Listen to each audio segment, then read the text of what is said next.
കൊല്ലം കലോത്സവ നഗരിയിലും ഡിവൈഎഫ്ഐയുടെ ഹൃദയപൂർവ്വം പൊതിച്ചോർ.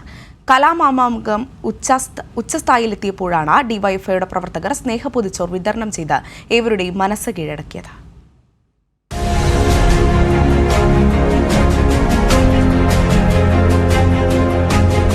ഏതവസരത്തിലും ജനങ്ങൾക്കൊപ്പമാണ് ഡിവൈഎഫ്ഐ.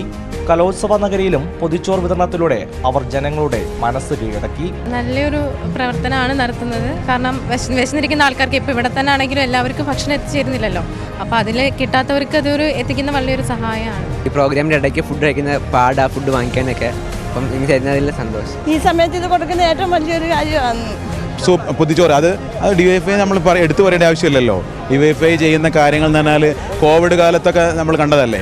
അവധി ദിവസമായ ഞായറാഴ്ച കൊല്ലത്തധികം ഹോട്ടലുകൾ പ്രവർത്തിക്കില്ല. ഇതോടെയാണ് സൗജന്യ ഭക്ഷണ വിതരണത്തിനായി ഡിവൈഎഫ്ഐ തയ്യാറായത്. കൊല്ലം പട്ടണത്തെ സംബന്ധിച്ചിടത്തോളം അത്തരത്തിലേക്കൊരു പ്രശ്നമുണ്ട്.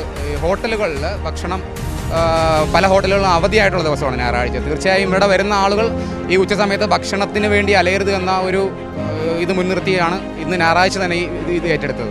ആംബുലൻസ് സർവീസുകൾ, മത്സരാർത്ഥികളെ വേദിയിലേക്ക് എത്തിക്കാൻ സ്നേഹവണ്ടി ഉൾപ്പെടെയവ ഡിവൈഎഫ്ഐയുടെ ഹെൽപ്പ് ഡെസ്കിൽ ലഭ്യമാണ്. കലോത്സവ നഗരിയിലും സ്നേഹപ്പൊതി വിതരണം ചെയ്ത ജനങ്ങളുടെ മനസ്സ് കവരുകയാണ് ഡിവൈഎഫ്ഐയുടെ പ്രവർത്തകർ. കലോത്സവ നഗരിയിൽ നിന്ന് ക്യാമറമാൻ ദീപക് ജേക്കബിനോടൊപ്പം സുജു ടി ബാബു, കൈരളി ന്യൂസ്.